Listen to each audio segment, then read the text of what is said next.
Merci beaucoup, bonsoir. Bonsoir à tous. Donc, je suis journaliste et je suis essayiste. Et j'ai passé toute ma vie dans la presse papier et puis un peu plus maintenant, un tout petit peu sur le virtuel. Je suis très content d'être là ce soir parce que, évidemment, quand on a écrit un livre sur l'humanité, se retrouver à parler au Musée de l'Homme, c'est l'aboutissement naturel et prestigieux, incontestablement. Ce qui m'amuse d'ailleurs, c'est que ce palais dans lequel nous sommes, en gros, il a mon âge.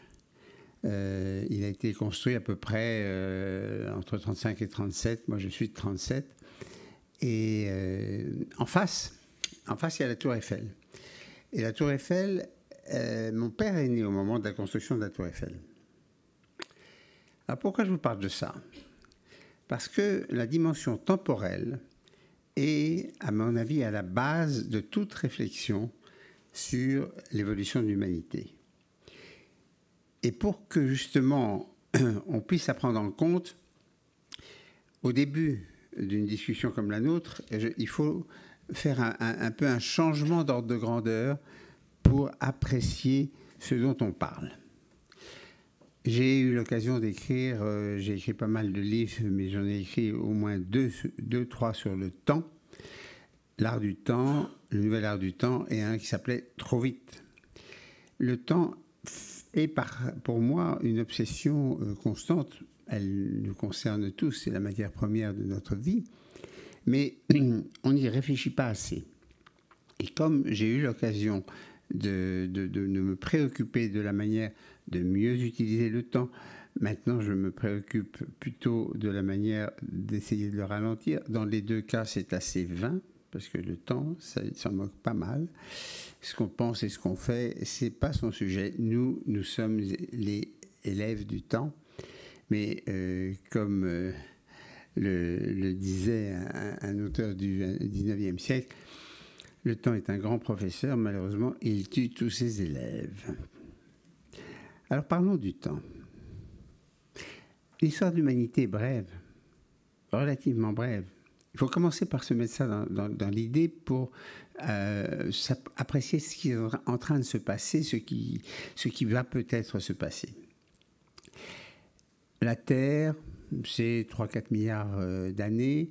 La durée possible de la Terre, d'après les évolutions normales des étoiles, c'est-à-dire du Soleil, c'est peut-être à peu près autant. Donc on serait, voilà, la Terre durera peut-être avant d'être carbonisée 6 milliards d'années. Nous sommes à peu près au milieu. Et pour vous donner un ordre de grandeur, si vous prenez le 21e siècle, qui est celui dans lequel nous sommes en ce moment, si vous prenez ça à l'échelle de 6 milliards d'années réduite à 24 heures, c'est un exercice qu'on fait souvent pour se rendre compte où on se situe, ces 6 milliards d'années réduites à 24 heures, notre 21e siècle, c'est un quart de seconde en juin.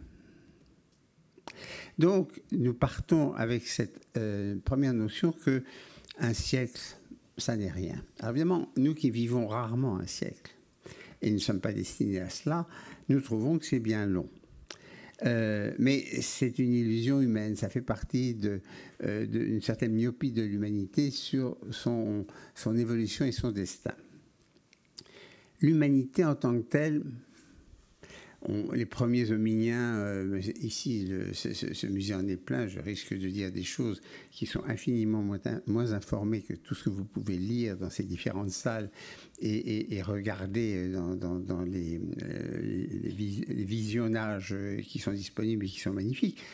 Mais la durée de l'humanité, les premiers hominiens, est-ce qu'on recule tout le temps la date? Est-ce que c'était 1 million d'années, puis maintenant 2 millions? On a trouvé une mâchoire récemment qui serait peut-être de l'ordre de 6 millions. Au fond, peu importe. Je cite cette phrase de Yuval Harari qui a écrit Sapiens, un ouvrage évidemment que beaucoup d'entre vous ont dû lire ou auraient aimé lire, et qui dit il y a 6 milliards d'années, une mammifère, un jour, a donné naissance à 2 filles. L'une est l'ancêtre des babouins, des chimpanzés, et l'autre est notre grand-mère. Donc, à partir de ce déroulement, ce que l'on appelle probablement l'humanité est autour de 100 000 ans. C'est-à-dire quand il y a vraiment des sapiens installés, il reste quelques Néandertals. Les 4 ou 5 autres espèces d'hominiens ont plus ou moins été éliminées, du fait des circonstances sur lesquelles nous n'avons aucun détail. Mais on se retrouve avec donc un début d'Homo sapiens qui s'installe, qui vont ensuite vers moins 70 000 ans essaimer un peu autour de la planète avec des moyens inimaginables quand on pense que ça représente de franchir les détroits, de passer les mers. Ils étaient déjà très très entreprenants et probablement plus costauds que nous. Et petit à petit se développe cette espèce qui va conquérir le monde. Alors, les étapes importantes sont beaucoup plus proches pour nous, en termes pratiques, puisque, au fond, ce qui a complètement changé les choses, c'est l'agriculture, c'est-à-dire 10 000 ans. Alors, 10 000 ans, tout d'un coup, par rapport à tous les chiffres que je viens de prononcer, c'est tout petit. Il faut avoir à l'esprit que le bronze, c'est 3 500 ans seulement. Et 3 500 ans, c'était déjà les Égyptiens. C'était après Sumer. Et le fer, lui, date de 1000 ans. Donc, on se rend compte que les ordres de grandeur se réduisent et qu'en fait, l'histoire de l'humanité telle que nous la connaissons, elle est très récente. Alors, c'est quoi l'humanité telle que nous la connaissons? C'est le fait que ces humains qui sont présents sur la planète, mais absolument pas encore réunis, ni conscients de faire partie d'un ensemble, ces humains ont inventé de manière décisive l'écriture. Bien sûr, avant le langage, ce qui les a différenciés de tous les autres mammifères, et puis l'écriture.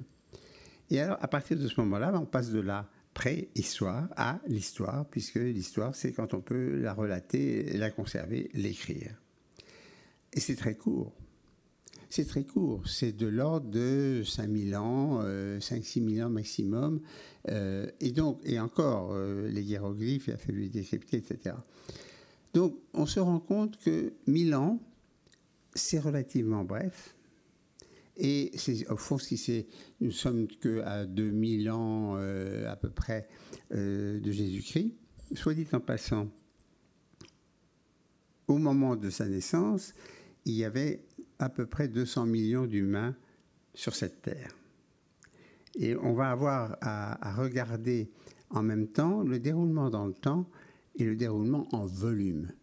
Parce que nous allons nous en rendre compte, la croissance de l'humanité en tant que population est absolument décisive dans l'évolution du monde dans lequel nous vivons aujourd'hui et de celui de nos enfants.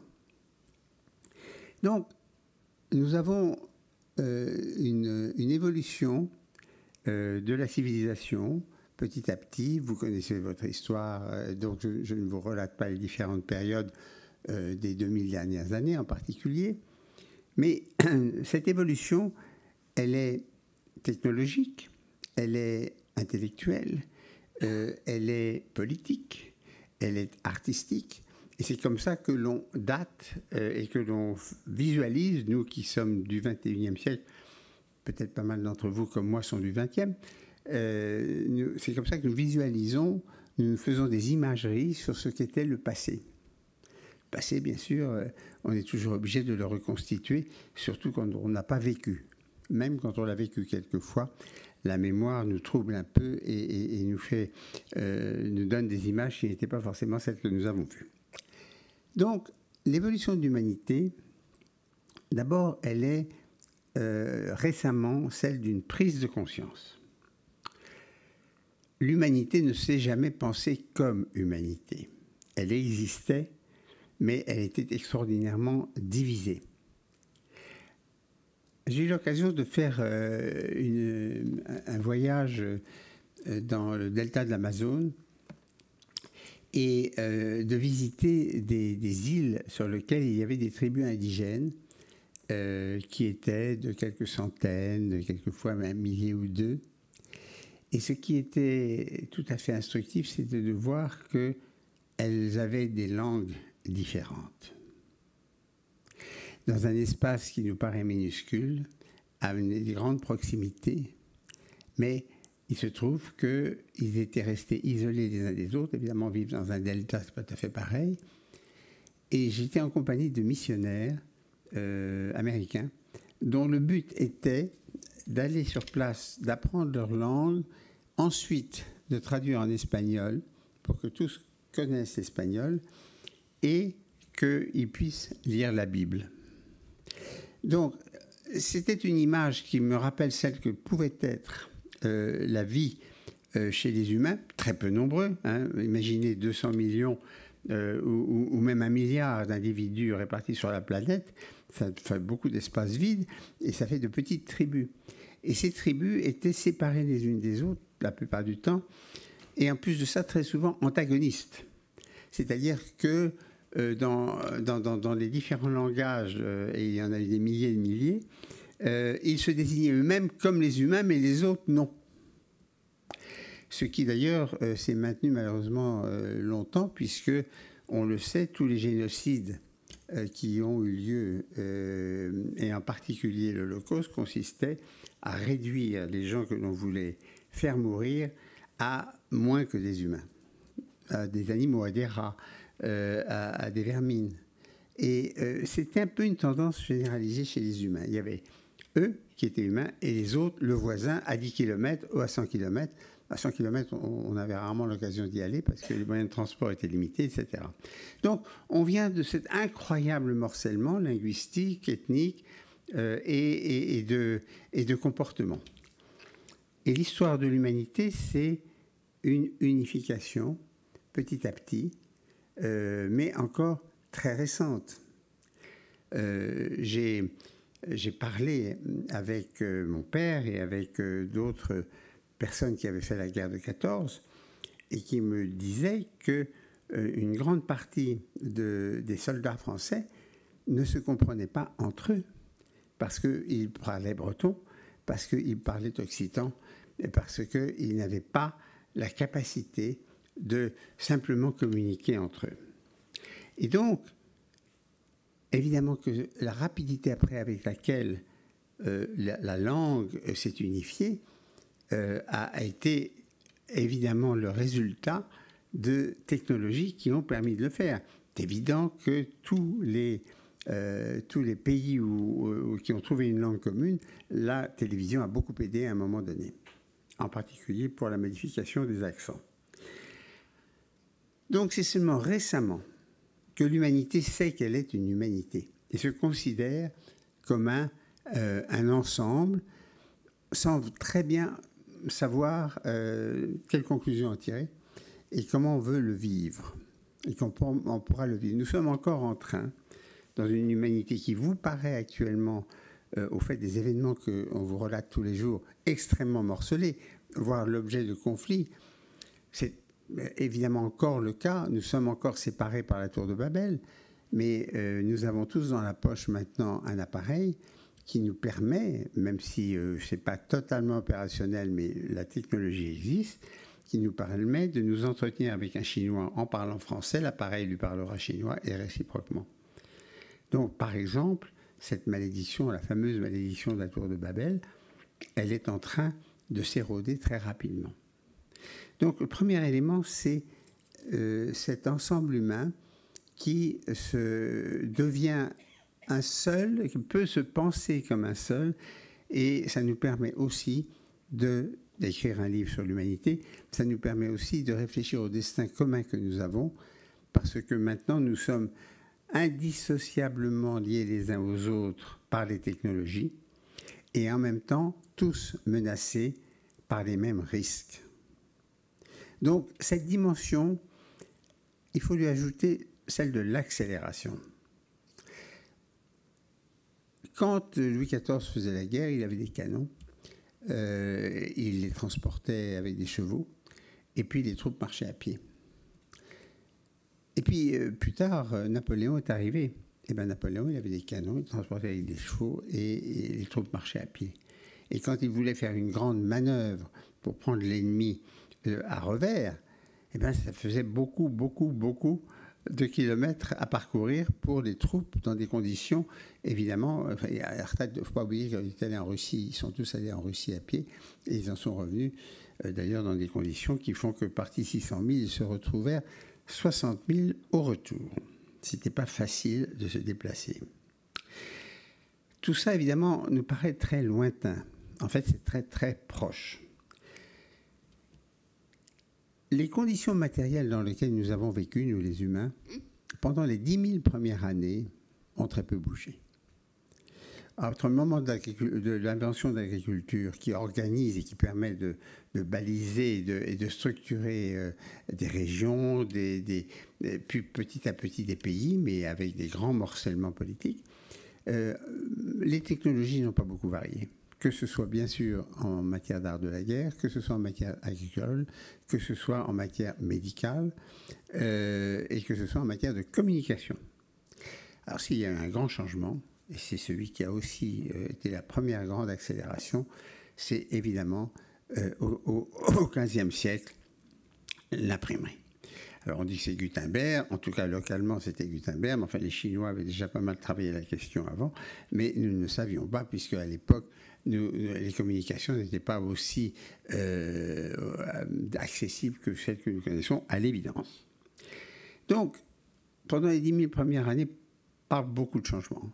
Pas beaucoup de changements de niveau de vie, pas beaucoup de changements politiques, beaucoup de guerres, mais ça évolue très peu. Et puis tout d'un coup, à la fin du XVIIIe siècle, ça vous le savez tous, mais je le rappelle simplement parce qu'il faut se remettre dans l'atmosphère, à la fin du XVIIIe siècle, on invente l'industrie, on invente les machines, on invente la machine à vapeur, on va inventer bientôt évidemment le moteur à explosion. Et alors, à ce moment-là, il se produit une poussée de transformation absolument vertigineuse. En 200 ans, tout change dans le mode de vie. Et on le voit quand on passe, au fond, la machine à vapeur avec ce qu'elle a permis de faire avec les chemins de fer, elle a occupé une bonne partie du 19e siècle. Vers la fin du 19e siècle, on a inventé les communications à distance, tout simplement, avec le Morse, avec bientôt le téléphone d'Edison, etc. Mais avant, je pensais par exemple, j'avais lu récemment qu'un compositeur que j'aime beaucoup, Antonín Dvořák, tchèque, qui a écrit la Symphonie du Nouveau Monde que vous avez déjà entendu, avait été invité vers la fin de sa carrière à New York pour, je crois, diriger l'orchestre de New York. Et qu'il y avait donc rencontré les États-Unis et qui lui avait donné cette inspiration musicale qui a fait la Symphonie du Nouveau Monde et d'autres. Alors je me disais, mais pour qu'il soit invité, il fallait que quelqu'un ait écrit une lettre à New York, l'ait mise sur un bateau à voile qui allait vers l'Europe, qui ensuite allait jusqu'à Prague avec des moyens hippomobiles, et réciproquement qu'ils répondent et qu'ils disent oui, je suis d'accord, etc. Et que s'ils avaient des questions à poser, il fallait probablement qu'ils attendent 2 mois et demi avant d'avoir la réponse. C'était il y a 150 ans. Mon grand-père est né sous Louis-Philippe. Alors moi, ça me donne l'impression que c'était hier. Et il se trouve que mon grand-père et mon père a 50 ans et que moi, mon père m'a eu à 50 ans. Alors ça rallonge les générations d'un seul coup. Mais je le vis, grâce à cela, d'une certaine manière, je vis le temps différemment. Je suis un peu plus du 19e siècle que certains d'entre vous, parce que je peux me dire, eh bien tout cela est arrivé à l'échelle d'une ou deux vies d'hommes, ça n'est pas grand-chose. Et puis l'accélération devient considérable. On invente le moteur à explosion, on invente les armes modernes, et à ce moment-là, une série de catastrophes gigantesques et de progrès stupéfiants se produisent. Ensuite, on généralise l'électricité, tout ça va de plus en plus vite. Et puis, depuis la fin de la Deuxième Guerre mondiale, les technologies sont devenues ce que nous connaissons aujourd'hui. Et donc la courbe de progression et de rapidité avec laquelle ça se fait est devenue telle, et ça c'est très important de l'avoir à l'esprit, telle que nous ne sommes, aucun d'entre nous, et peut-être aucun de ceux qui sont actuellement sur la planète, n'est en mesure d'en appréhender les conséquences. Nous sommes en permanence débordés par cette vertigineuse accélération et par l'ampleur des transformations qui sont accompagnées sur le plan technologique et scientifique. Et de ce fait, curieusement, alors que l'information est infiniment plus disponible et massivement plus disponible, l'humanité, par rapport à son évolution et à son destin, avance à tâtons. Alors ce titre, Apothéose ou Apocalypse, pourquoi ? Parce que, d'abord je le crois. Je crois que, et je ne suis évidemment pas le seul à le dire, mais disons que je me suis penché sur la question avec une immense curiosité et en prenant conscience que l'humanité était à une charnière absolument évidente. Pour la première fois dans l'histoire, d'abord nous avons eu 70 ans de paix. C'est inouï de penser que c'est à peu près la première fois dans l'histoire, à l'échelle mondiale. C'est pas beaucoup, 70 ans. Mais en même temps, c'est considérable par rapport au tempo où les gens s'attendaient toujours à ce qu'il y ait une prochaine guerre. Vous vous souvenez de la chanson de Brel, elle attendait mon père, il attendait la guerre. Et on voudrait qu'ils étaient gais comme le canal, et on voudrait que je sois sérieux. Nous avons maintenant cette conscience du fait que la novation, la transformation, elle est quotidienne, elle est permanente. Nous ne sommes pas en mesure de la connaître, mais elle est en train de tout bouleverser. Donc, c'est un monde qui remue. Et ce monde peut remuer dans les deux sens. Il y a toutes les possibilités qu'il soit vraiment le début de cette apothéose de l'humanité. En quoi consisterait l'apothéose de l'humanité ? Une question que chacun d'entre nous peut se poser. Moi, j'ai tendance à répondre en disant c'est très simple. C'est paix et bien-être. Bien-être comportant la santé, comportant une certaine civilité dans les rapports et comportant la possibilité d'assouvir à la fois ses besoins et ses curiosités. C'est tout simplement ce que les communistes appelaient dans leur mythe au départ, à chacun selon ses besoins. Et ça, bien sûr, c'est absolument pas exclu. Ça pose des tas de problèmes, mais ça ne paraît plus totalement utopique de l'imaginer. Ça serait l'apothéose de l'humanité. Alors on peut y rajouter, selon les goûts personnels et les envies, on peut y rajouter bien sûr une sorte de rédemption générale, d'accès à une plus grande spiritualité. Enfin, il y a plein de choses qui peuvent se dérouler, mais dans un siècle, dans 2 siècles, peu importe, c'est très bientôt. Notons en passant qu'il est très difficile pour chacun d'entre nous de réfléchir à 100 ans. Les médias, nos propres connaissances nous font réfléchir assez bien à 5 ans, 10 ans. On nous dit 2050, ça paraît un peu loin, mais 2100. Qui se risquerait à faire des pronostics sur quelque chose d'aussi proche que 2100 ? J'ai des enfants qui vont passer 2100.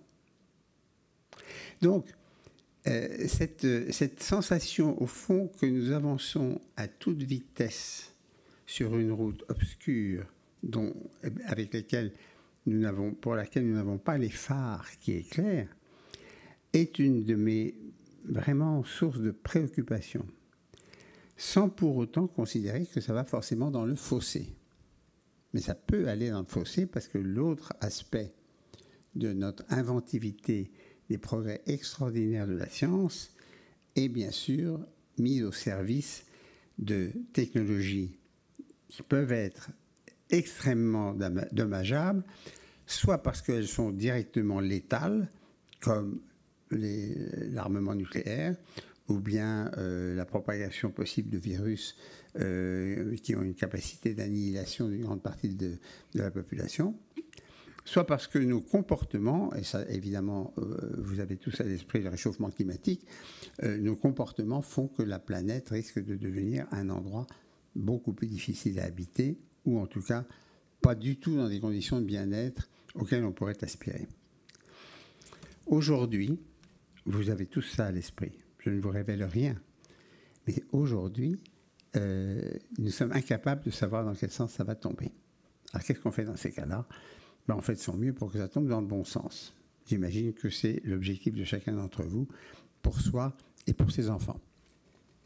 Donc nous sommes devant ce dilemme et ce carrefour qui est passionnant, mais au moins, même si nous sommes incapables de savoir dans quelle direction finalement ça ira, au moins sommes-nous en mesure de mieux connaître les éléments qui composent la situation dans laquelle nous sommes, d'y réfléchir ensemble et d'en parler. Alors, je vais m'arrêter là en ce qui concerne le côté conférence, parce que moi, je n'adore pas les conférences, quelquefois c'est un petit peu lassant. Je vais vous proposer plutôt ce que j'appellerais un échange qui peut être presque considéré comme ludique. Alors, vous avez devant vous des thèmes de discussion ou des thèmes d'information. Évidemment, c'est un peu ce que j'ai retenu dans mon livre. Mais moi, ce qui m'intéresserait, c'est que vous me disiez, vous, ce qui vous intéresserait, vous. Au hasard. Vous prenez la parole, vous me dites, moi, je voudrais que vous mariez ça, madame. Pardon? Ah, je suis ravi que vous ayez commencé par là, parce qu'en fait, il faut commencer par là. J'ai interrogé un certain nombre de bons esprits et de grands penseurs en faisant ce livre, et un d'entre eux qui, par ailleurs, un être tout à fait agréable et d'une grande humanité, est Erik Orsenna. Et quand nous avons commencé la discussion, il m'a dit d'abord et avant tout, la catastrophe, c'est trop d'humains.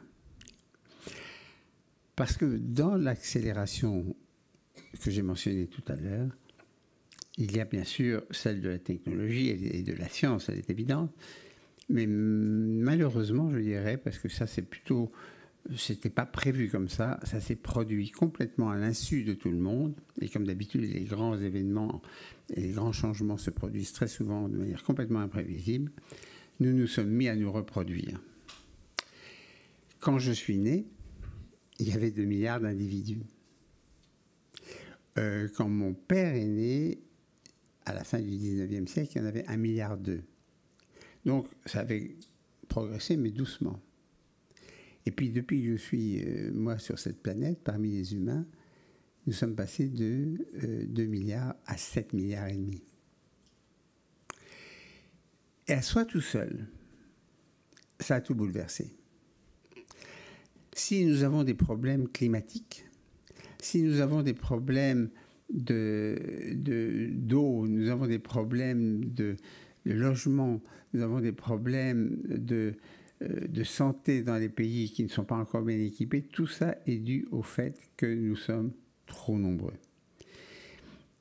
Alors souvenez-vous que Malthus nous avait fait des prédictions terribles vers 1820 en disant « Nous serons un jour 1 milliard et ça sera impossible de nourrir tout ce monde-là. » Bon. Et d'ailleurs, curieusement, aujourd'hui, quand on regarde les problèmes qui affectent la planète, l'alimentation et la nourriture n'est pas celui qui a lieu de nous préoccuper le plus. On a des techniques pour ça et il y a toutes les chances qu'on arrive à nourrir tout le monde. Bien ou mal, c'est une autre question. Mais en tout cas, ça, c'était un faux problème à l'échelle de l'humanité. Aujourd'hui, nous sommes infiniment nombreux et le seul moyen de lutter contre cet accroissement incontrôlable de la population, incontrôlable, ça veut dire que ça nous déborde en permanence et que si vous pouvez l'imaginer pour prendre un exemple très concret, très proche de nous. Vous avez autour du bassin méditerranéen une Europe de l'ordre de 500 millions d'individus et qui va plutôt diminuer en nombre. Et vous avez de l'autre côté une Afrique qui a dépassé le milliard, qui sera vers 2050 à 2 milliards et a toutes les chances d'être à la fin de ce siècle à 3 milliards. 3 milliards d'un côté, 500 millions de l'autre. 3 milliards qui ne sont pas encore dans les conditions économiques optimales, c'est le moins qu'on puisse dire. 500 millions qui sont assis sur des tas d'or parce que ce sont les privilégiés de la planète, les Européens. Pas étonnant qu'il y ait des problèmes de migration et qu'ils ne soient pas à la veille de s'arranger. Et ça ne sera pas seulement parce qu'il y a des guerres au Moyen-Orient.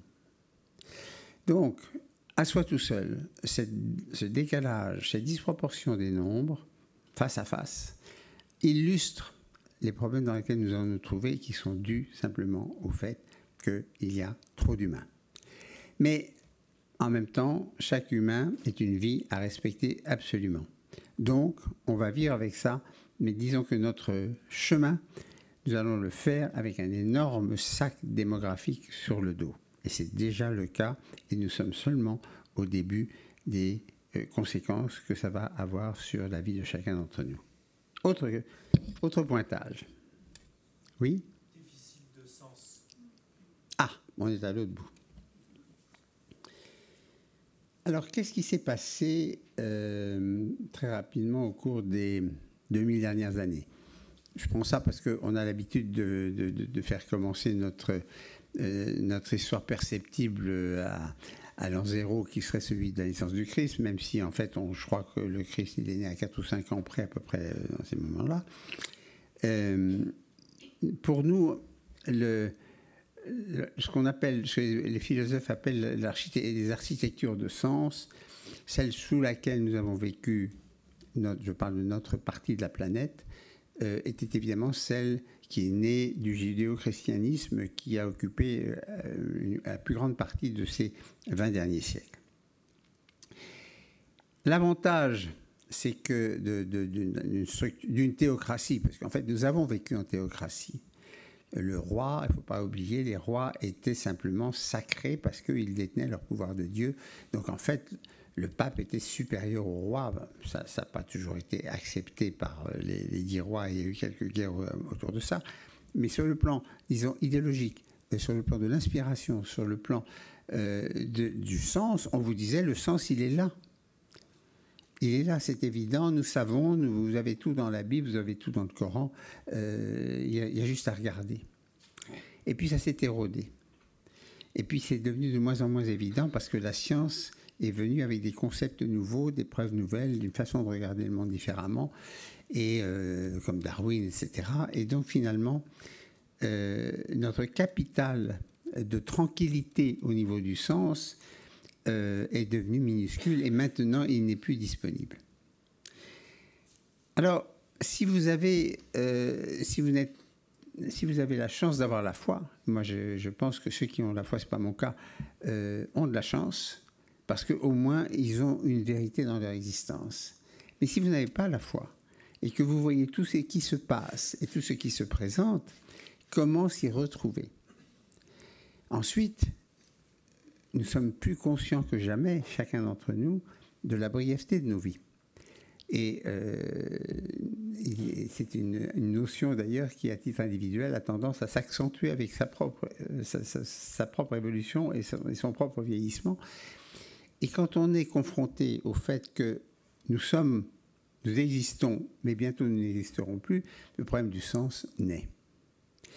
On répondait à l'effroi de devoir mourir par une religion et des promesses sur l'au-delà. L'au-delà n'est plus très bien disponible dans le monde où nous sommes.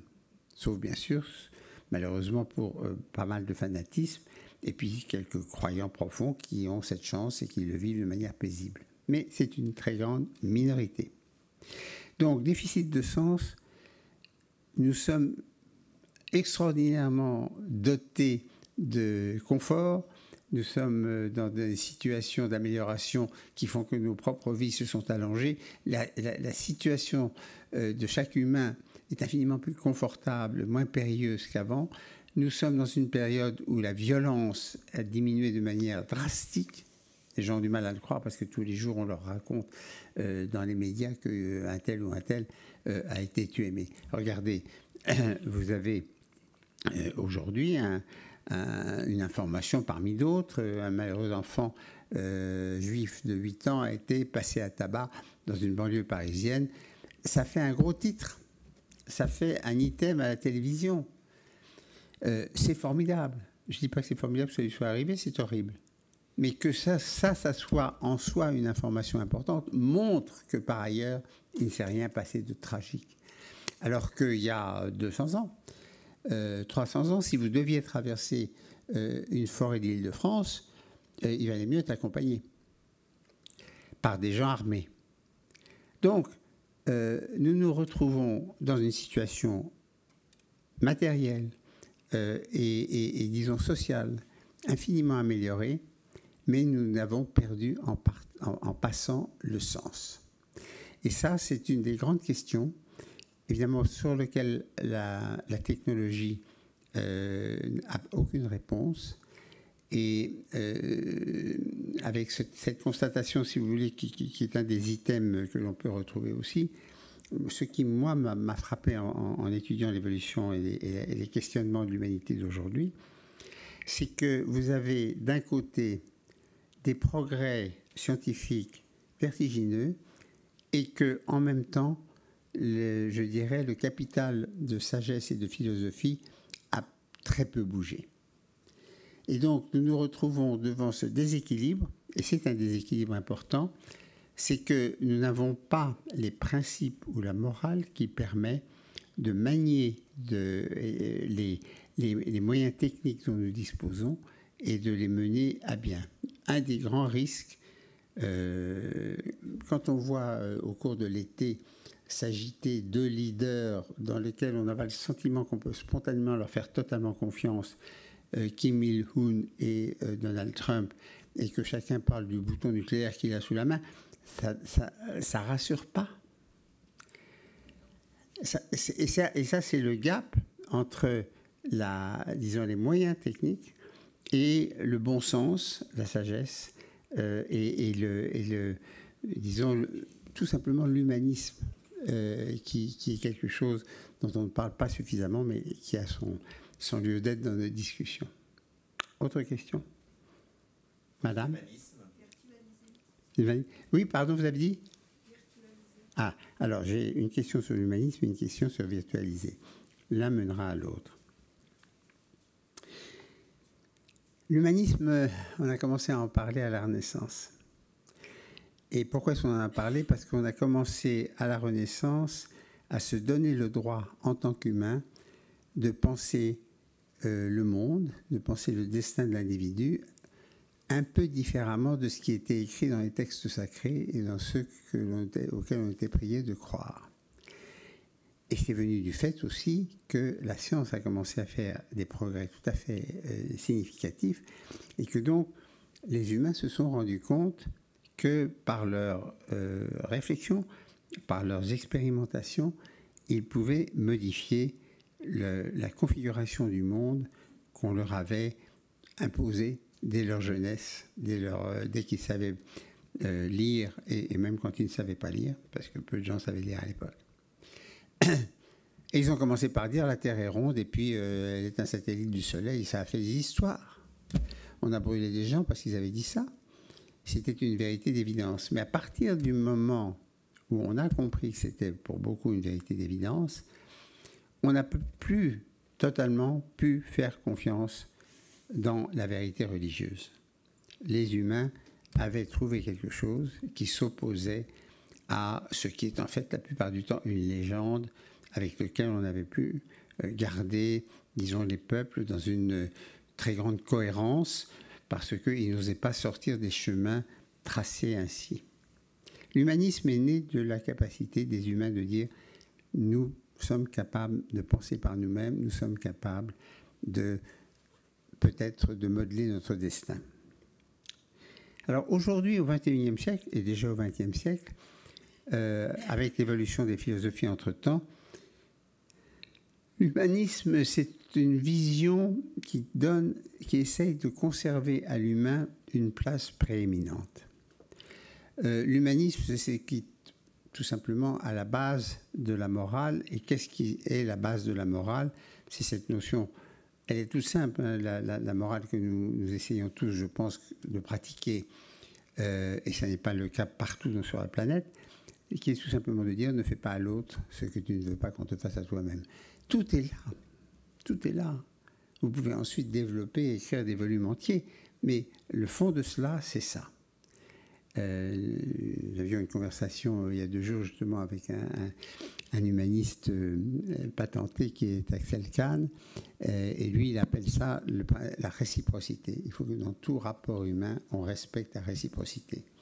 Si on fait à l'autre ce qu'on lui interdit de faire à nous-mêmes, eh bien on tombe très vite dans la dictature, on tombe très vite dans la contrainte et l'esclavage. Donc l'humanisme, c'est ça, c'est le respect de l'humain.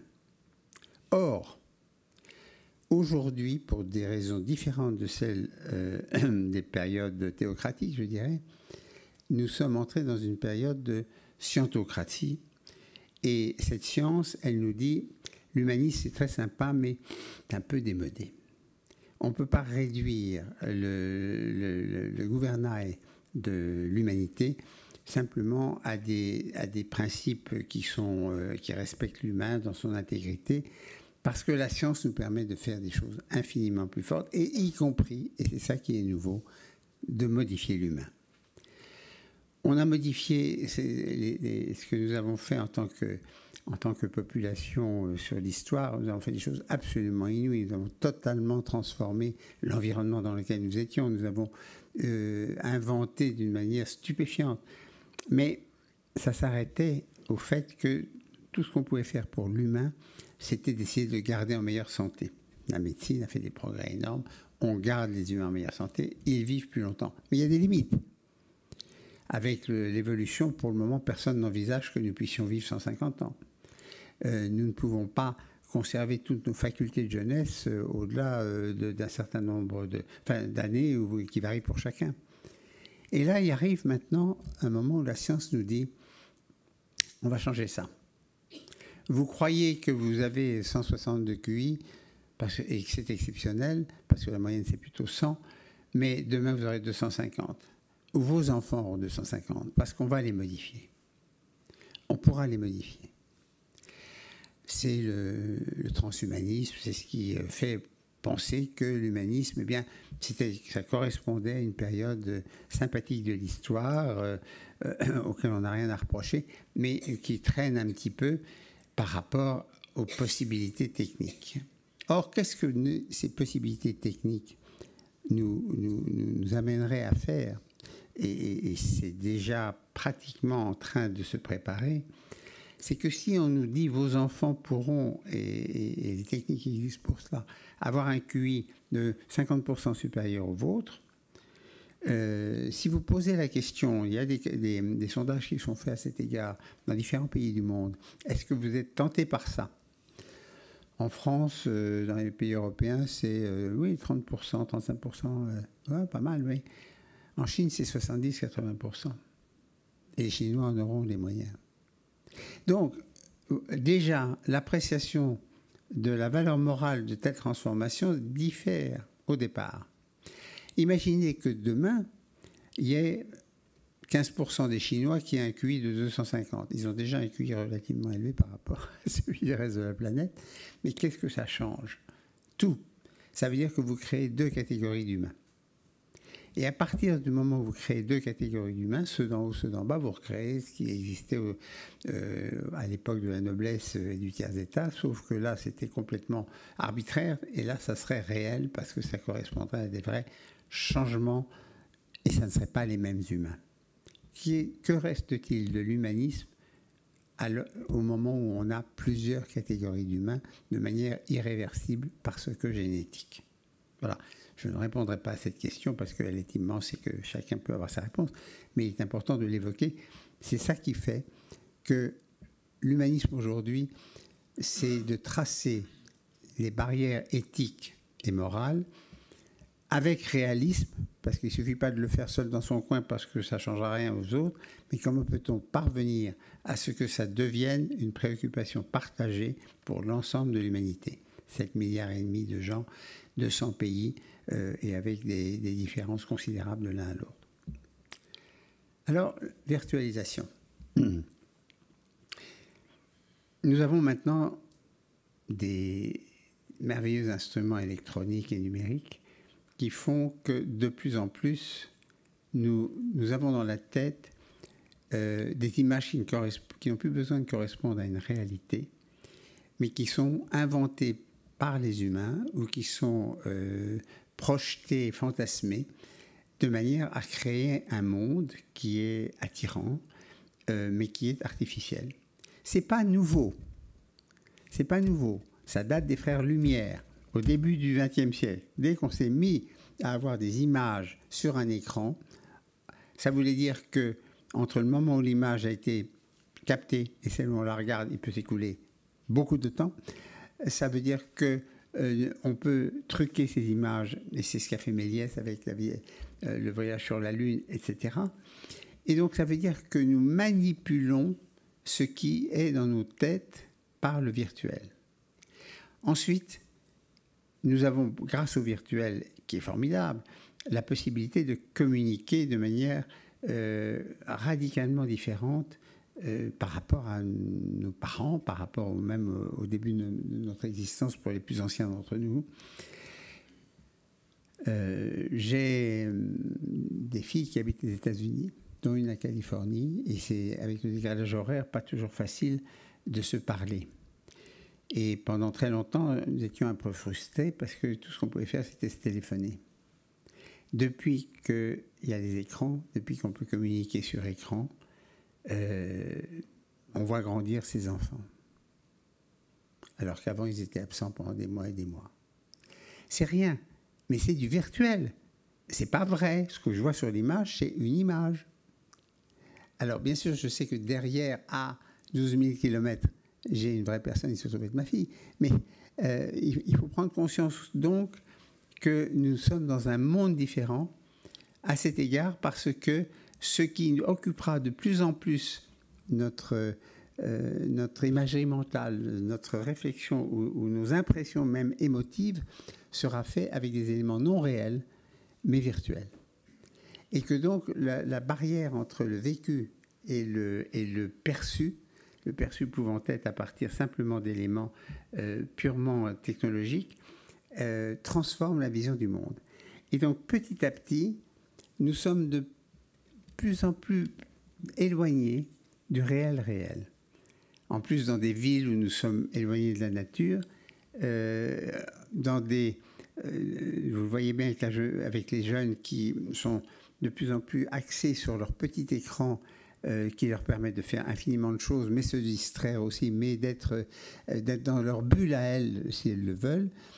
Le fait que les jeux vidéo, qui sont également extraordinairement saisissants dans leur réalisme et dans leur, mais en même temps dans leur capacité à faire que les individus que nous voyons peuvent sauter comme jamais un humain sautera, peuvent exploser 3 fois et revenir, et au fond, petit à petit, former une impression que le monde dans lequel nous sommes, tout est possible, alors qu'en réalité, rien n'est davantage possible qu'avant. Donc voilà, nous sommes en voie de virtualisation. Ça permet de vivre dans une sorte de rêve. Il y a quelque chose d'onirique dans cette capacité d'avoir un monde à inventer, que des gens inventent pour nous. Et quand on va voir un nouveau film, eh bien, on se met tout simplement dans l'atmosphère de rentrer dans leur vie, dans la vie qu'ils nous proposent. Mais ça n'est plus le réel. Donc, il faut admettre peut-être qu'une partie de la partie de nous qui se virtualise, c'est le nouveau réel. Autre question. Oui ? Les femmes au pouvoir, et vous ? Fin de la démocratie. Fin de la démocratie. On va commencer par les femmes parce que c'est elles qui vont transformer la situation politique, c'est sûr. Alors, c'est un sujet évidemment émergent depuis pas mal de temps, maintenant central, la transformation de la situation des femmes. Aujourd'hui, on en parle pour des raisons d'actualité sur un aspect particulier autour de harcèlement, déprédation, mais enfin, c'est beaucoup plus vaste que ça. Parmi les très grandes transformations de l'humanité, c'est-à-dire la rapidité technologique et en même temps l'explosion de la démographie, nous avons là aussi, sans que ce soit présenté de manière structurée, mais petit à petit, le côté subalterne de la situation des femmes qui n'a plus été accepté. Et ça a commencé avec la politique, curieusement, alors qu'en fait c'est dans le foyer et dans la vie courante qu'il est le plus important de modifier les situations. Mais ça a commencé avec la politique, chez les Anglais, avec les suffragettes à la fin du 19e siècle. Ça a mis du temps. Ça a mis du temps. Mais petit à petit, les femmes ont pu prendre la parole.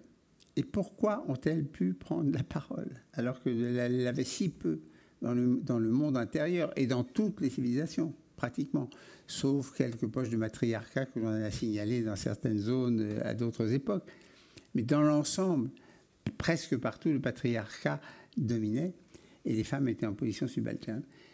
Seulement voilà, la République, c'est pour ça que ça a commencé avec la politique, la République, la démocratie, la modernité, qui sont nées avec cette notion d'envie de liberté du 19e siècle, a fait qu'on a fini par les mettre à l'école. Et à partir du moment où les femmes vont à l'école, alors tout change. Tout change. En Afrique, par exemple, les filles qui ne sont pas éduquées ont en moyenne 6-7 enfants. Celles qui vont jusqu'à, disons, font un peu le secondaire, leurs études secondaires, ça tombe à 3,5. Et quand dans des pays musulmans comme l'Iran, on les envoie indifféremment, et ça c'est un des mérites des sunnites, des chiites, probablement par rapport aux sunnites, on les envoie indifféremment à l'école et à l'université comme les hommes, le taux de reproduction tombe à 1,6. Rien que ça. Autrement dit, le principal contraceptif de l'humanité, c'est l'éducation des femmes. Partout. Mais pas seulement ça. Parce qu'à partir du moment où on leur a donné accès aux études, partout, elles se révèlent plutôt un peu meilleures que les hommes. Et c'est en train de transformer notre société, alors là, de manière fulgurante, avec effectivement, de temps en temps, des espèces de petites commotions médiatiques autour d'actualités qui montrent que des femmes continuent à être considérées par des hommes comme des proies, alors qu'elles en savent plus qu'eux, probablement. Que aussi on a cette inégalité absolument insupportable, mais qui n'en est pas moins réelle, du mode de traitement des femmes dans différents pays du monde. Mais bien sûr, on nous dira, et on aura raison de nous le rappeler, que c'est absolument insupportable que les talibans qui vont peut-être prendre le contrôle de l'Afghanistan une nouvelle fois auront comme premier objectif d'empêcher les filles d'aller à l'école tout court. Mais ça, soyons réalistes, c'est marginal. Dans l'ensemble de la planète, j'ai dans mon livre appelé ça le siècle des femmes, les femmes sont en train de prendre les postes. Ça ne se passe pas toujours facilement. Je vais vous raconter une anecdote. Dans les années 70, je suis allé aux États-Unis et s'est lancé à ce moment-là aux États-Unis le premier magazine féministe. Parce que c'était le début du féminisme, et il s'appelait Ms. Ms, c'était un intermédiaire entre Mrs. et Miss. Alors, ça voulait dire que peu importe que vous soyez marié ou pas marié, on vous appelle Ms parce que c'est le titre commun. Enfin. Et je connaissais les journalistes, c'était des femmes remarquables qui le faisaient. Et quand ils essayaient d'avoir la publicité, comme tous les magazines, pour essayer de survivre, c'était difficile parce que c'est pas un magazine féminin avec uniquement des produits de beauté et des produits de mode. C'était aussi des articles sur les femmes, c'était moins glamour. c'était plus important pour faire évoluer la société. Et les représentants, les vendeuses de pub de ce magazine, quand elles allaient attendre dans la salle d'attente des entreprises pour leur proposer la publicité, il leur arrivait quelquefois que leurs collègues masculins viennent et leur crachent à la figure. Parce que c'était insupportable de penser qu'elles allaient pouvoir, elles avaient l'ambition de créer un support tourné vers les femmes, régi par les femmes, et c'était pas grand-chose pourtant en volume. Donc, on vient de ça. Et ça, maintenant, on en est très, très loin. On en est très, très loin, et c'est quand même si c'est symbolique, le fait qu'en France, dans le dernier quinquennat, et maintenant dans celui-là, il y ait une parité absolue au niveau des ministres, ça ne change pas grand-chose à la situation de la plupart des femmes, mais c'est typique des nouveautés qui sont en train de s'instaurer et qui feront qu'on ne pourra plus jamais faire comme avant. Prenez l'exemple. Actuellement, vous allez avoir, je suis journaliste, l'actualité est quelquefois plus nourrissante, vous allez avoir bientôt une élection à la tête du Parti socialiste. Alors, je ne sais pas ce qui reste vraiment du Parti socialiste, mais enfin, il se cherche un chef. Et il y a des élections qui sont prévues en mars. On vient de nous dire qu'il y a 4 candidats. Ce sont 4 hommes. Quand j'ai su ça, et probablement la plupart d'entre vous, j'ai eu un sentiment de régression. Donc, l'évolution des mentalités s'est faite grâce à beaucoup de symboles d'une manière qui change tout. Si on ajoute à ça que les femmes sont effectivement plus diplômées et que maintenant, petit à petit, en Chine, 40% des nouvelles entreprises sont créées par des femmes. C'est quand même inimaginable dans un pays où il y avait épouse et concubine, il n'y a pas si longtemps. Donc, c'est une période révolutionnaire, tranquille, quotidienne, fondamentale et irréversible. Et je suis très content parce que j'ai 3 filles. Donc, rappelez-moi votre... La fin de la démocratie. La fin de la démocratie. Alors, j'ai écrit ça ? Démocratie zigzag. Zigzag, oui, pas tout à fait la fin. Alors, les bonnes nouvelles sont que, quand même, au cours du XXe siècle et du XXIe siècle, le nombre de pays en démocratie a énormément augmenté. Comme certains d'entre vous, non seulement, moi je suis né, il y avait Mussolini, Hitler, Franco, qui étaient au pouvoir, mais je ne savais pas, je ne savais pas encore que c'était pas sympa, mais j'ai failli y passer parce que j'étais juif. Enfin bon, passons. Et puis petit à petit, les démocraties sont arrivées, encore une fois dans la vieille Europe. Et puis nous avons vécu une période historique relativement courte, mais elle nous a semblé un peu longue, 70 ans de communisme avec un glacis antidémocratique qui s'était installé sur une grande partie de notre continent. Et puis il y a eu évidemment l'ensemble de la Chine qui s'est mise et qui est encore nominalement sous du communisme. Enfin bref. Il a fallu pas mal de temps pour petit à petit, pays après pays, que la situation s'améliore. Alors, est-ce que ça va continuer ? On est dans une période difficile à cet égard et il y a un peu de régression. On a inventé le terme pour cela qui est démocrature.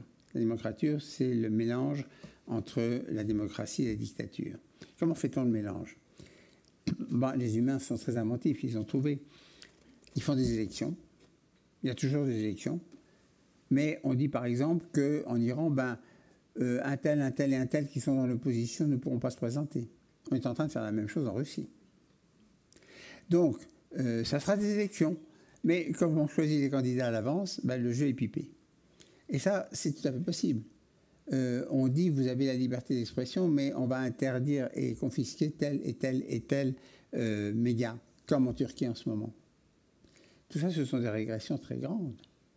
Et donc, on n'est pas à l'abri de spasmes antidémocratiques parce que, au fond, ça n'est plus l'amour de la démocratie qui fait agir les pays, enfin ceux qui seraient en mesure de changer les choses, mais plutôt le commerce. Alors prenons un exemple, les États-Unis.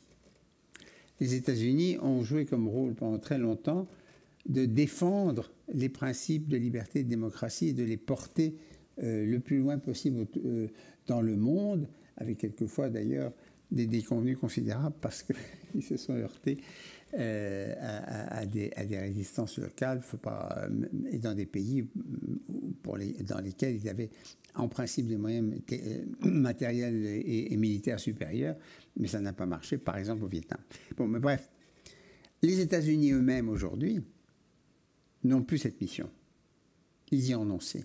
Et ce n'est pas seulement Trump, c'était déjà dans un certain attentisme de la part d'Obama qui n'osait plus intervenir et qui a fait qu'en Syrie, alors qu'il avait dit il y a une ligne rouge, si vous utilisez les gaz, nous interviendrons, ils ont utilisé les gaz, la ligne rouge n'a pas été franchie. Ce sont des petites régressions qui montrent qu'on n'est plus en mesure de mettre des troupes et beaucoup d'argent simplement pour défendre les principes démocratiques. Or, il faut quelquefois être aidé par des plus puissants que vous pour arriver à changer et à transformer une situation qui est oppressante pour les populations. En revanche, la priorité est passée du fait de la mondialisation et de la domination de la finance comme force principale de transformation du monde. Et bien maintenant, c'est le commerce qui fait qu'on doit rester en bon terme avec les gens qui sont susceptibles de vous acheter des produits, qui soient démocratiques ou qui soient égyptiens. Ou qui soient communistes, pour ce qu'il en reste. Donc, c'est une préoccupation, c'est pas gagné. Mais, comme je suis plutôt optimiste, j'ai tendance à penser que ça va pas durer. Que petit à petit, chaque génération qui est éduquée, qui va jusqu'au bout de ses études, qui a de nouvelles qui sont formés à la connaissance de l'histoire et à la connaissance des principes, fait qu'ils agiront, mais ça je peux me tromper, mais j'espère ne pas me tromper, mais en tout cas moi je vis avec cette conviction que plus on éduquera les gens dans tous les pays, y compris même ceux aujourd'hui qui sont encore en démocrature, plus il y a de chances que ça se desserre. Si on prend l'exemple de la Chine, par exemple, il y a un double mouvement. Vous avez un mouvement de resserrement politique global avec Xi Jinping qui veut plus de silence et de discipline dans les rangs. Mais vous avez en même temps une formation, parce que c'est indispensable dans un pays qui doit être économiquement le plus libre possible, vous avez une formation d'une espèce d'état de droit qui fait que les droits de propriété, les conflits entre les individus sont gérés d'une manière qui ressemble de plus en plus à ce qui se passe dans les pays occidentaux. Il y a des avocats, il y a des défenseurs. Ce n'est pas l'arbitraire total. Ça l'est sur le plan de la direction du pays, mais le reste petit à petit évolue. Voilà. Donc ça, c'est une espèce de comment dirais-je, de moisissure, c'est pas ça, de fermentation démocratique dont les résultats ne sont pas faciles à imaginer précisément, mais j'ai confiance dans le fait que ça ne peut que progresser. Le temps passe. Prenons encore une ou deux questions. Alors, une égalité en cascade, je serai bref, on en parle tous les jours. On vient d'en parler à propos de Davos à nouveau. En 1980, les grands PDG américains étaient payés 39 fois plus cher que les ouvriers de base. Aujourd'hui, c'est 1500 fois plus cher. Et ça, c'est la tendance que l'on observe non seulement aux États-Unis, mais en Chine encore beaucoup plus, dans la plupart des pays justement en émergence et en développement. Et ça commence par des inégalités. Ce sont des inégalités financières, mais ce n'est pas seulement celles-là. Parce que derrière ça, vous avez l'inégalité d'éducation. Élever des enfants de manière correcte aux États-Unis, c'est une fortune. Dans la plupart des pays, c'est extrêmement onéreux. Moins en France, mais c'est quand même cher. Beaucoup d'écoles dans lesquelles nous pouvons envoyer nos jeunes sont de plusieurs dizaines de milliers d'euros par an. Et en plus, après ça, il faut leur payer des stages, les années sont plus longues. C'est très très lourd pour des parents. Et si vous avez 2 ou 3 enfants en âge d'être à l'université, c'est hors de prix. Vous avez une inégalité, bien sûr, médicale, parce que la France est privilégiée à cet égard et le niveau moyen de traitement est remarquable. Mais dans la plupart des pays du monde, ça n'est pas du tout le cas. Même en Russie, qui pense être un pays avancé, il faut amener les médicaments à l'hôpital parce qu'il n'y en a pas, etc. Donc, l'inégalité, c'est quelque chose qui vraiment ne va pas nous quitter, ne va faire que croître et embellir. Mais cette préoccupation-là, elle va évoluer au XXIe siècle, mais je crains que ça ne soit pas très rapide. Et donc, nous avions en dernier Humanexit. Ah bah oui, en dernier. Alors, Humanexit, si vous achetez mon livre, il faut lire le chapitre parce que je ne peux pas tout vous raconter. Mais c'est simplement une étude qui a été faite par des scientifiques, enfin, un groupe de scientifiques qui se sont dit, ben voilà, si demain, il n'y avait plus d'humains, pas plus d'humains, tout le monde est mort dans la nuit parce qu'il y a eu un virus soudoyant. Qu'est-ce qui se passe? Et alors, ça décrit de manière intéressante, période par période. Au bout de quelques semaines, les grands animaux vont manger les petits parce qu'ils ne sont plus nourris. Donc, ils vont sortir de leur cage et manger les plus faibles. Au bout de pas tellement longtemps, quelques mois, les centrales atomiques explosent parce qu'elles ne sont plus refroidies. Au bout de... etc., etc. Et alors, ça se termine par... dans 300 millions d'années, s'il y avait une nouvelle espèce qui se développait, il serait probablement impossible de savoir que nous avons existé.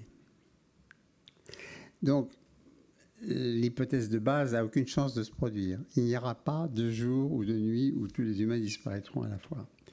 Mais dans cette étude de la fin de l'humanité, parce que c'est une possibilité, et je peux vous donner 15 raisons qui feraient qu'on peut imaginer la fin de l'humanité, vous avez 2 scénarios, et ils sont préoccupants. C'est la catastrophe ou c'est l'annihilation. L'annihilation, ça serait, imaginons un virus qui tuerait tout le monde. Imaginons une guerre atomique tellement atroce que le nuage atomique tuera tout le monde. C'est très, très peu vraisemblable. En revanche, quand on interroge quelqu'un comme Jacques Attali, on lui dit comment tu vois l'avenir, il dit, bon ben, vu les forces en présence et les difficultés politiques, je pense que dans les 30 ans, il y aura une guerre atomique, mais sérieuse, et qu'il y aura 2 milliards de morts. Mais après, ça ira. Sauf que, si vous avez imaginé 2 milliards de morts, aujourd'hui, s'il y en avait 2 millions dans le monde, ça ferait déjà une commotion totale. La planète, avec 2 milliards de morts, c'est plus la même humanité. Nous régressons forcément au Moyen-Âge et antérieurement. Donc, il y a aussi la détérioration possible de la situation de l'humanité. Je n'ai pas insisté beaucoup ce soir sur toutes les raisons d'être pessimiste. Si vous voulez le savoir et si vous avez cette curiosité, que je ne qualifierais pas de malsaine, mais au contraire de réaliste, je vous incite à acheter mon livre parce qu'après tout, j'ai fait l'effort de les rassembler. Mais je vous liste simplement les 15 possibilités les plus évidentes. Réchauffement climatique, on en a parlé. C'est pas réglé. Surpopulation. Là, je suis optimiste parce que je pense que comme on va éduquer les femmes partout et comme déjà dans les pays d'Europe c'est en train de diminuer, on va probablement avoir un pic de population au cours de ce siècle et qu'après, de manière naturelle, ça peut diminuer. Pénurie d'eau potable, difficile parce que localement, ça crée des situations impossibles. Épuisement des poissons, il n'y aura plus de poissons. Bon, ben, on mangera des produits synthétiques. Famine, il y en aura de moins en moins. Et ça, c'est déjà un progrès. Désertification, ben ça fait partie du réchauffement climatique, etc.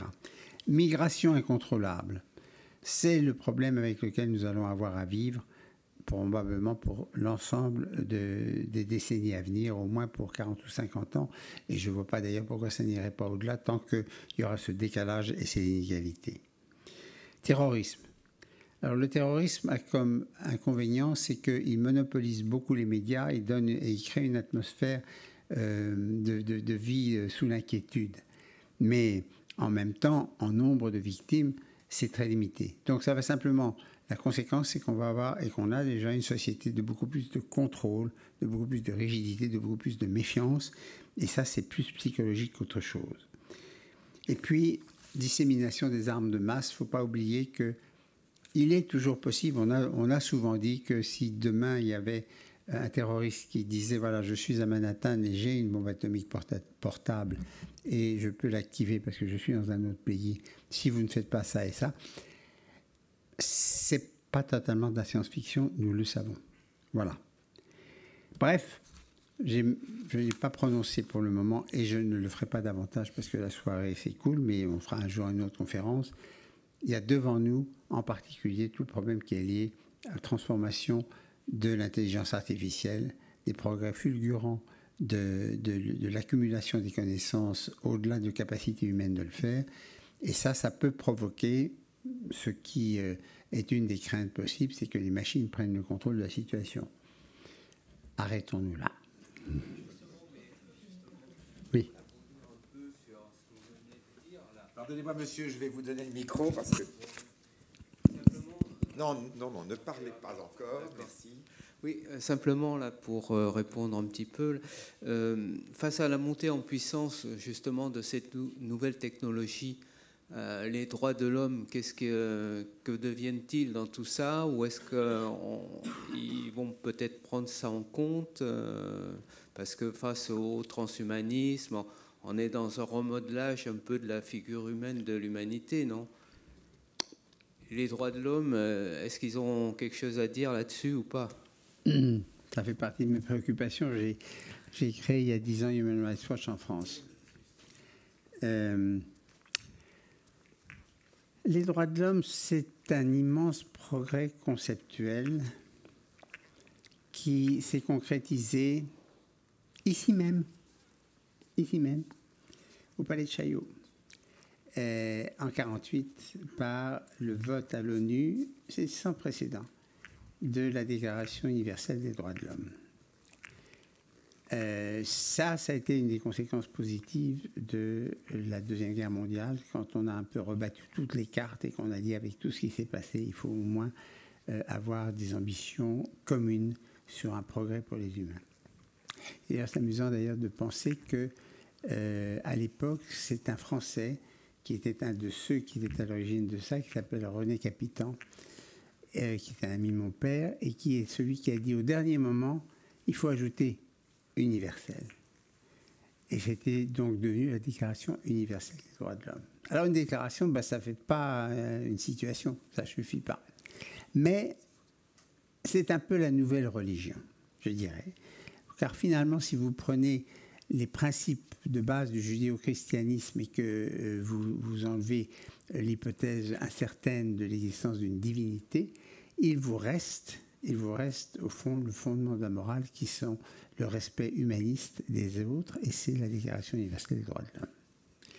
Alors on a eu des périodes depuis contrastées parce que pendant les années qui ont suivi, vous aviez à l'ONU en permanence le bloc communiste qui disait mais nous sommes pour les droits de l'homme, mais ce sont les nôtres. Voilà notre définition des droits humains. Et M. Wyszynski faisait à cet égard des déclarations tonitruantes, y compris dans ces lieux.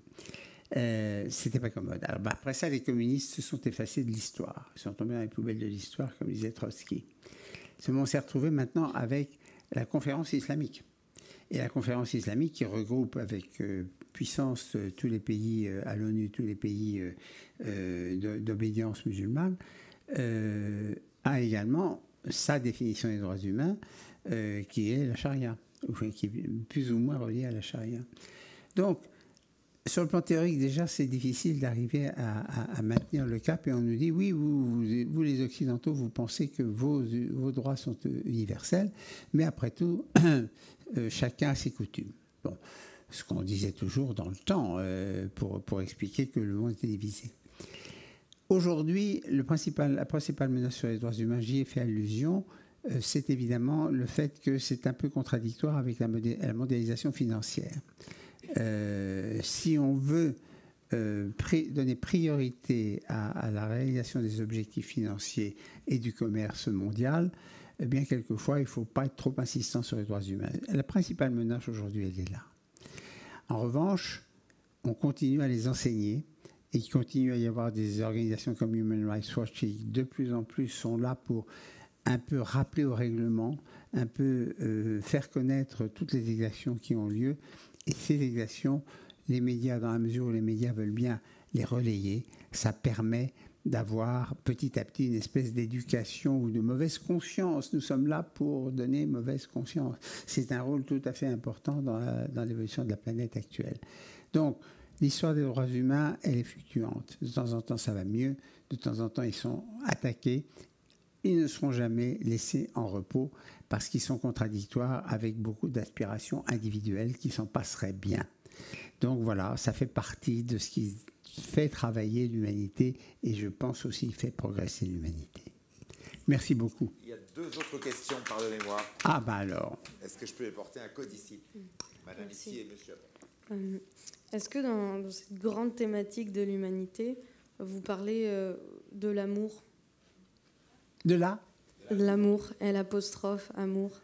Ah, c'est pas dans mes sujets, c'est vrai ça? Je ne vous parlerai pas de l'amour romantique parce que c'est effectivement quelque chose qui comment dirais-je, qui peut se théoriser, mais franchement, le mieux, c'est de le vivre, en bien et en mal d'ailleurs, quelquefois. En revanche, quand on parle des droits humains, quand on parle de l'humanisme, on est dans la prise en considération des autres. C'est une forme d'amour qui peut prendre une forme de tolérance, qui peut prendre une forme d'empathie, qui peut prendre simplement en compte le fait qu'aucun d'entre nous ne pourrait vivre seul sur cette planète, que notre existence propre à chacun, contrairement à ce que l'individualisme nous a fait croire, est entièrement et indissolable, pas nécessairement lié au fait de l'existence de l'autre.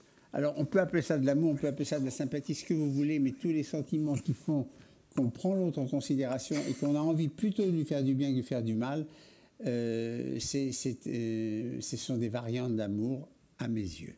Dernière question.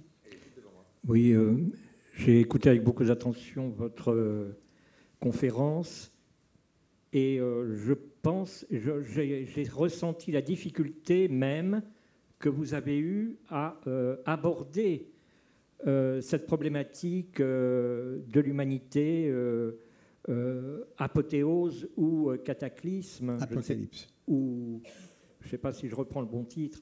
Apocalypse. Apocalypse. Donc, je pense que c'est effectivement, globalement, un sujet extrêmement complexe et difficile à aborder de manière synthétique ou même analytique. Mais j'ai juste une chose à dire, c'est que il y a eu un oubli dans ce que vous avez dit au début de votre conférence, à savoir que nous avions eu 70 ans de paix en Europe. C'est faux, puisqu'il y a eu la guerre en Yougoslavie, dont tout le monde se souvient et qui n'est pas si ancienne que ça, qui remonte à une vingtaine d'années. Mais peu importe, ça c'est une parenthèse. La question que je voulais vous poser, c'est une question particulière. J'ai le sentiment que nous vivons dans un état de guerre permanent en France et puis dans d'autres pays d'Europe et même aux États-Unis, disons dans le monde entier, même sur le continent asiatique, mais particulièrement en Occident, en Europe et aux États-Unis, état de guerre permanent à cause du terrorisme sans visage, difficile à nommer, à la fois présent et absent, masqué. Le terrorisme, les attentats qui peuvent arriver n'importe où et n'importe quand, et qui créent un état, un nouveau sentiment de guerre après les 2 guerres mondiales que nous avons vécues. Donc il y aurait comme un état de guerre permanent qui travaillerait à une espèce d'inconscient collectif des Français, des peuples, et notamment de la France.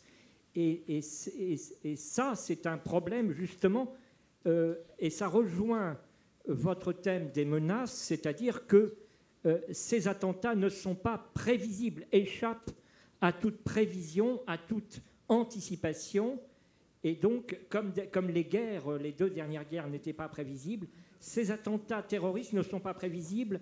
Ils sont l'émanation de pays souvent totalitaires, de dictatures, et cela, évidemment, est très, très préoccupant pour l'humanité.